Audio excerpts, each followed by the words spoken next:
Llega el momento de los saludos para quienes nos acompañan en la mesa de este viernes. Ya escucharon a Mauricio Rosenkopf, buen día. Muy buenos días. Está tomando el primer café. Matilde Rodríguez Larreta. Hola, buen día. Juan Grompone. Buen día, ¿qué tal? Y nuestro invitado de hoy, la otra voz que ya escucharon, la de Gonzalo Pérez del Castillo. ¿Qué tal, Gonzalo? Muy buenos días. ¿Qué pasó? No, quería contar, seguro, dándole la bienvenida, tiene que ser en verso, pero no es un verso dedicado a él, sino un comentario que tiene que ver con un verso y con toda la situación que se está viviendo a nivel de balompié, que le dicen.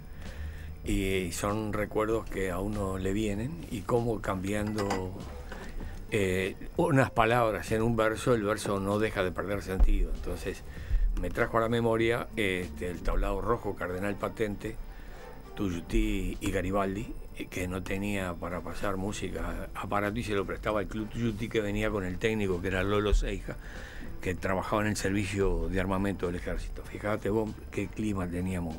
Entonces esperaban la murga y todo eso, y en eso cae un alto, flaco, trajeado, achinado, de bigote caído, bien como personaje descrito por Borges, melenudo, de andar canyengue y mirar tristón, como dice Carlos de la Púa. Y bueno, lo autoriza el presidente del tablado, que era Pedro Bruni, el dueño de la peluquería, lo autoriza a hablar. Entonces se le da comunicación al aire y anuncia un verso de un tal García que se quedó medio perdido y arranca caminando ahí, dice: mándense mudar tuitos a la puta. Y ahí corten, dice Lolo Seija, que corta. Claro, el verso de Serafín J. García se borró de silencio en las almas. Entonces, fíjate vos, cómo ahora podés complementarlo y sigue diciendo lo mismo que el verso de Serafín J. García: mándense mudar tuitos de la FIFA, no quiero sabandijas en mi rancho. Hablemos de ese tema, justamente es el primero en nuestra agenda de hoy. El escándalo de corrupción que se ha desatado en la FIFA desde que el miércoles fueron detenidos en Suiza 7 importantes dirigentes de esa organización, ya está generando incluso repercusiones políticas de alto nivel en varios países. Ayer el primer ministro británico David Cameron se manifestó de acuerdo con lo que había expresado la Federación Inglesa, que pide la renuncia de Joseph Blatter como presidente. Un portavoz de Cameron dijo a la prensa que el primer ministro apoya esas demandas de renuncia, al tiempo que respalda la candidatura del príncipe jordano Ali bin al-Hussein para presidir ese organismo. Por su lado, el presidente ruso Vladimir Putin acusó ayer a Estados Unidos de utilizar su justicia para impedir la reelección de Blatter. Dijo Putin, es una violación muy burda de las reglas de funcionamiento de las organizaciones internacionales, y acusó a Washington de imponer su jurisdicción a los demás en un caso en el que, dijo, ninguno de los funcionarios de la FIFA implicados es estadounidense y ningún hecho se ha producido en Estados Unidos. No se puede olvidar el telón de fondo. Rusia organizará el Mundial del año 2018. Bueno, y el de 2022 será en Qatar, y los dos están muy cuestionados desde hace tiempo a propósito de cómo fue que se llegó a esas decisiones. Empezamos por ahí. Russo, tú querías que este fuera un tema así, obligado. Y bueno, todos los días cae un cártel así como así, ¿no? Un cártel. El cártel. Una parte del Blatter, cártel. Uno siempre se hacía preguntas que resultaban insólitas, ya no solo relacionados con los privilegios que tenían los que aparecían al frente y de tanto tiempo en la Argentina Grondona, por aquí ese otro, que no sé cómo... Bueno, ¿qué otro? Figueredo. Ese, de cuyo nombre no quiero acordarme, ya veo, un sí. lugar de la mano. Pero además esa cosa insólita que se produce, el dinero que se mueve en torno a los pases de jugadores de fútbol, esas cifras que son descomunales, y además el carácter político que tiene. Que Putin salga a defender a Blatter en este momento no es porque defiende a Blatter, sino porque tiene un compromiso socioeconómico con él, porque el Mundial en En Rusia le va a dar espectro, expectativa, bueno, y el otro acuerdo al que llegaron, el de Qatar, es absolutamente insólito. Un país donde no se puede jugar al aire libre ni a la payana, con 45 grados de temperatura, están construyendo estadios con refrigeración, pues de otra manera no pueden jugar. Entonces ahí van los jugadores al sacrificio y a la muerte. Y después esa estructura descomunal que además se practicó en la Argentina antes que en la FIFA, de cómo multiplican los participantes en estas organizaciones para poder contar votos de fácil adquisición. Una cosa muy curiosa, vos que venís de esas tolderías. ¿Quién es vos? Gonzalo. Bueno, no todos nos están mirando por internet, pero le reconocen la voz y cuando calla otorga. Entonces, se imagina que cuando decís vos, no se está refiriendo a Gonzalo. Y cuando voy a decir esto que digas, cae de su peso. Hay bueno. Suspenso. Vos. Atendé vos lo que te va a decir él. Tiene más países afiliados la FIFA que las Naciones Unidas. La FIFA que la... Ahí está. Es verdad. Sí, porque las Naciones Unidas no admitimos a cualquiera. No admitimos, dice. Es el embajador de las Naciones Unidas en estas mesas, ¿no? Pero, digamos, entonces todo esto, ¿qué es lo que va a traer como consecuencia todo esto? No sé cómo se van a reordenarlos tanto. Hoy en este momento se está en la asamblea, se está discutiendo, nunca aparece el único futbolista que ha aparecido ha sido Platini, se bajó Figo, y los negocios que debe tener Blatter. Además, esa cosa que ni los hermanos Marx hubieran hecho, la apertura del Congreso que se mandó con las bailarinas suizas atrás y los bailarines suizos diciendo que van a venir más malas noticias. Y esa carita que yo no fui, que no la consume ni el más hambriento. Bueno, Gonzalo, dale, ya que te estaba poniendo contra la pared, Mauricio. ¿Tú cómo ves, por ejemplo, esto de las repercusiones a nivel de gobiernos que está teniendo la situación? Bueno, se ha hablado muchísimo ya sobre esto. Es difícil decir algo original. Yo debo decir que primero lamento muchísimo que de los 7 inculpados, 5 son latinoamericanos. Quizás sea porque el que sonó el silbato, el whistleblower, no sé cómo sea sea americano, entonces es de la región y por supuesto delató a lo que él sabía. Pero nosotros como región, como Latinoamérica, lamentablemente tenemos una muy mala reputación mundial con respecto a la corrupción. Es muy injusto para países como Uruguay, Chile y Costa Rica, que estamos entre los 25 países menos corruptos del mundo. Y yo siempre me estuve preguntando cómo podemos nosotros hacer valer esto sin agraviar a nuestros hermanos latinoamericanos, que por supuesto, es decir, no todos los peruanos, mexicanos, argentinos son corruptos, y entonces es muy difícil hacer valer estas cosas porque quedas mal parado al hacerlo. Pero a mí me duele mucho que siempre estemos metidos entre las regiones del mundo corruptas, y esto parece como decir, ahí está, de vuelta los latinoamericanos, cuando yo creo que este es un fenómeno absolutamente universal, y estoy de acuerdo con Mauricio de que el señor Blatter es cualquier cosa menos inocente. Después tendría otras cosas para decir. A ver, pero vamos a esperar a Juan primero. Bueno, la FIFA siempre fue una organización mafiosa. Para mí, la típica definición es mafiosa, claro, porque básicamente tiene trabajadores esclavos, es decir, los futbolistas son esclavos de la FIFA, y donde se retoben quedan afuera del planeta, ¿no? Siempre estuvo por encima de los gobiernos y la justicia, es decir, es imposible que un jugador acuda a la justicia porque queda fuera también de la FIFA y por lo tanto... le pasó a Peñarol. Sí, le pasa a los y eso que vos estás diciendo, que la sede de la Conmebol en Paraguay tenga estatus de diplomático y de embajada, ahí no puede entrar la policía paraguaya a llevarse inmunidad, al sobrino de Blatter. Es extraterritorial.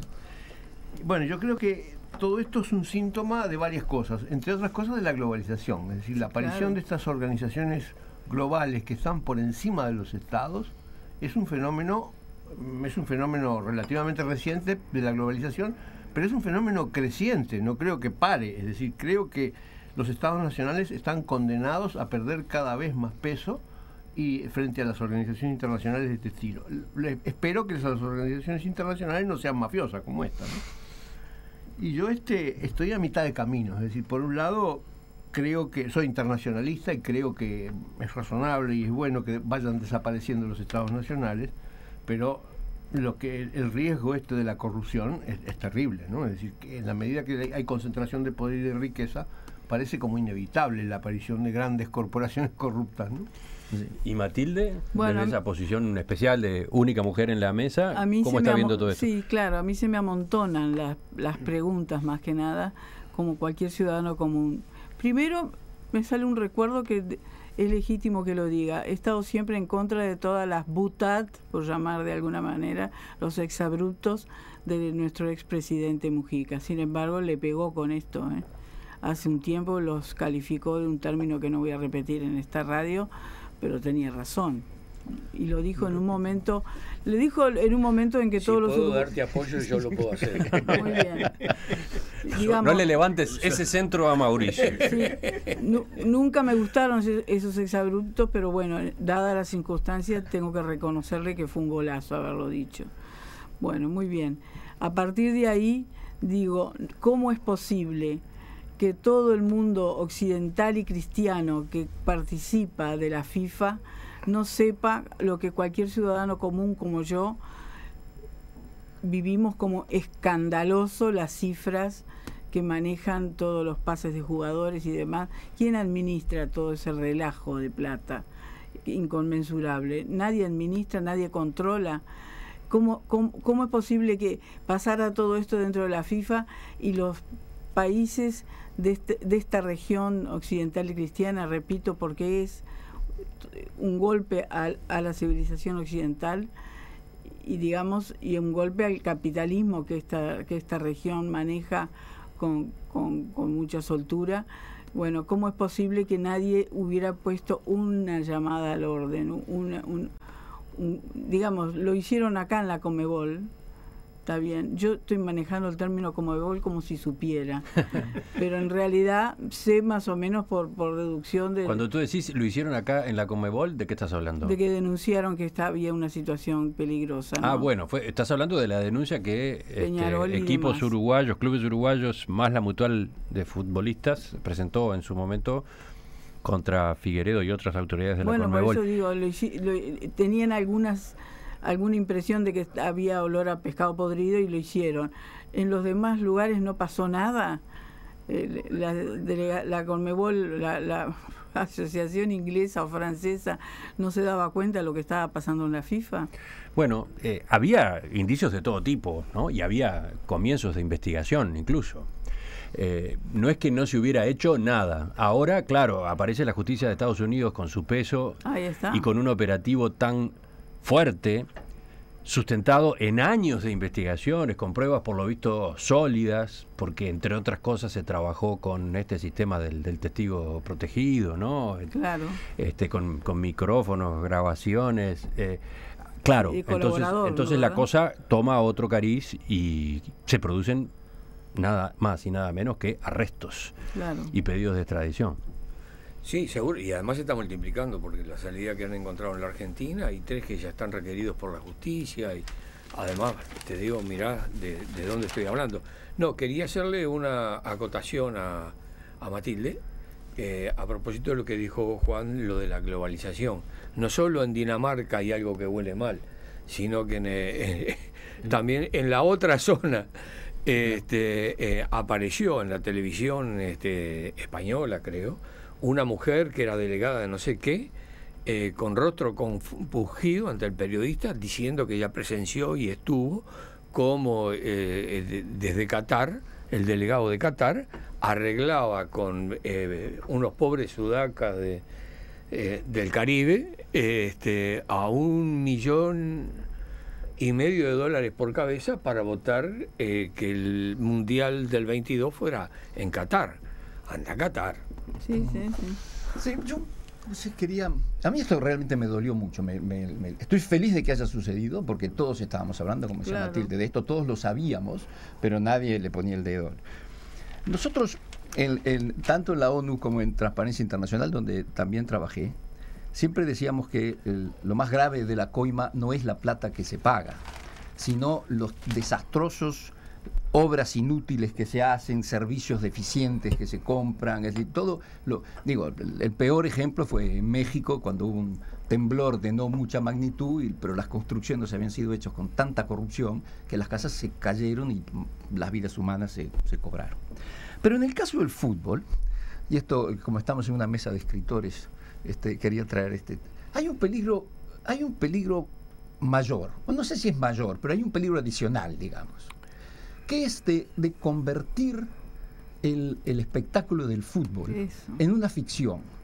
Es decir, cuando vos sabés que hay 100 millones de dólares para acomodar el lugar de un campeonato, tenés que imaginar que hay muchos millones de dólares más para acomodar otras cosas, entre ellas los resultados de los partidos. Ahora, lo grave de esto es que nosotros sabemos que hay deportes enteros. No sé si ustedes se acuerdan de Titanes en el Ring. Acá todo el mundo se tiene que acordar. Karadagian y toda esta gente. Martín Karadagian. Cualquier persona que haya estado en una pelea en su vida sabe que eso es todo ficción. No es todo teatro. Y eso es un deporte. Hoy día tú ves los canales en televisión y el pobre Karadagian, hay unos monstruos enormes que se pelean y todo. Es todo mentira. Ahora, ¿qué pasa? ¿Qué pasa si el fútbol...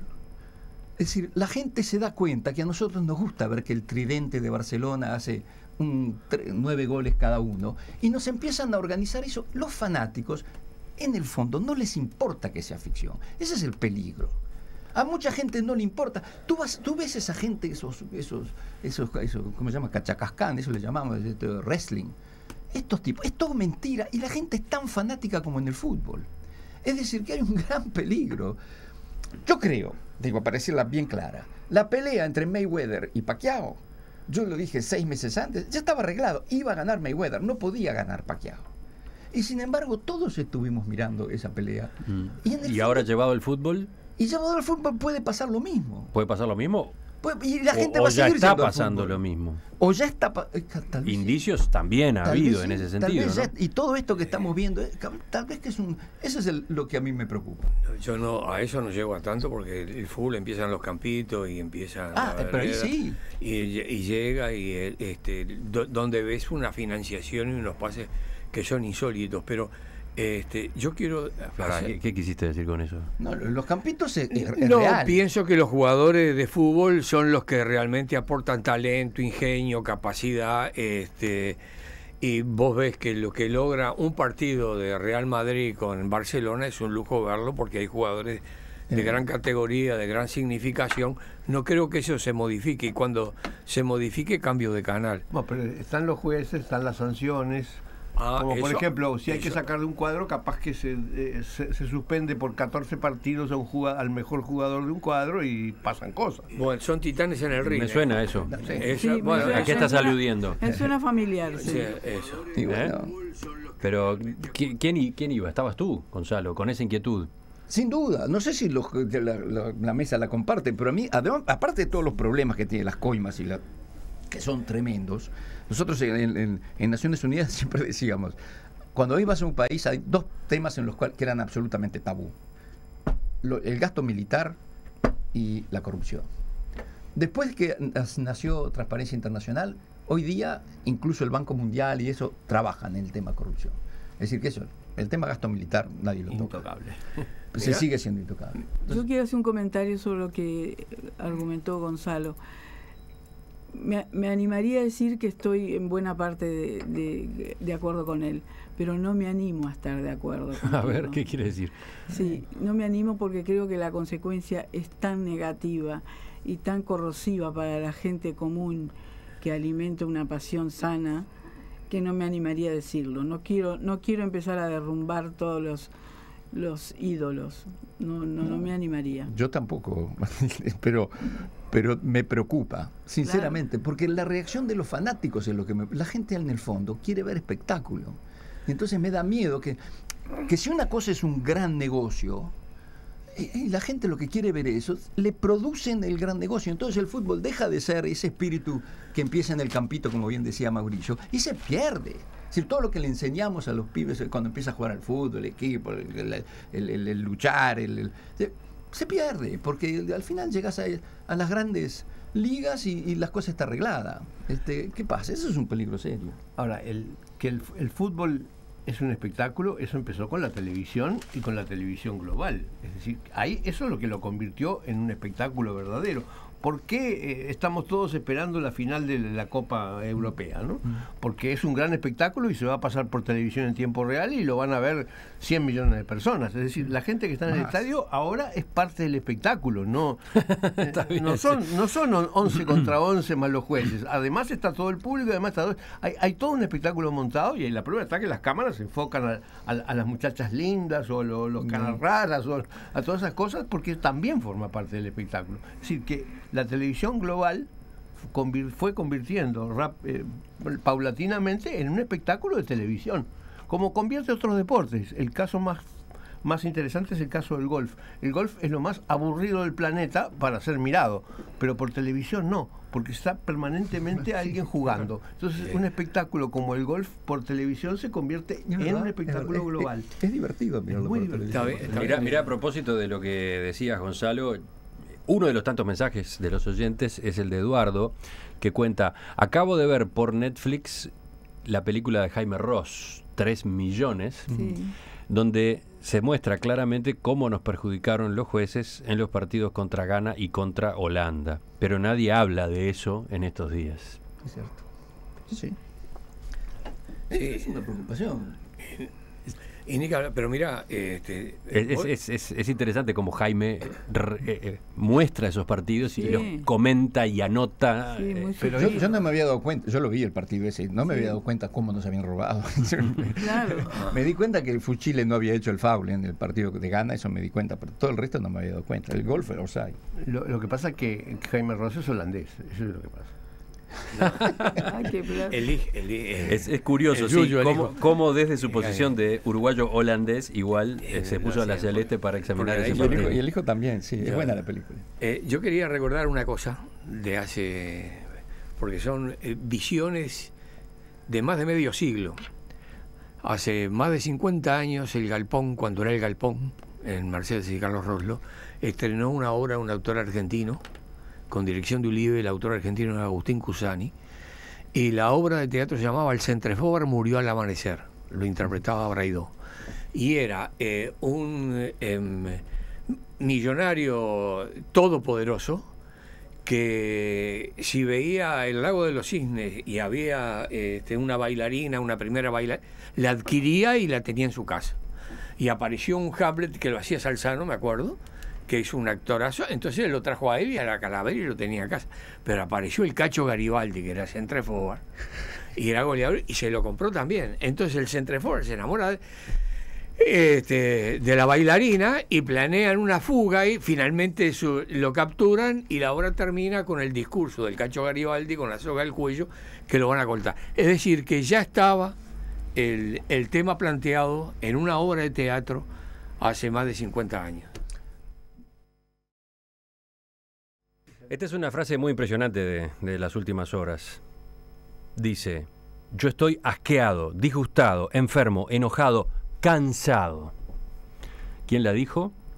Michel Platini, presidente de la UEFA, la Confederación Europea de Fútbol, que ayer apenas llegó a Suiza, se reunió con Blatter y después contó que tuvo un encuentro muy tenso con él, y en la conferencia de prensa explicó: le dije en la cara que se fuera de la FIFA. Y él me respondió que no se irá.